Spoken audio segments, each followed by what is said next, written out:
Methods of mining.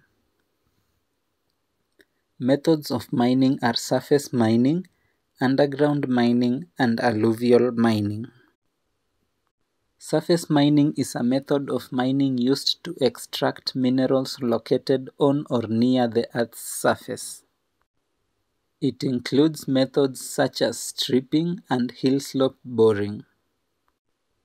Underground mining is a mining method used to extract minerals that are located deep below the surface.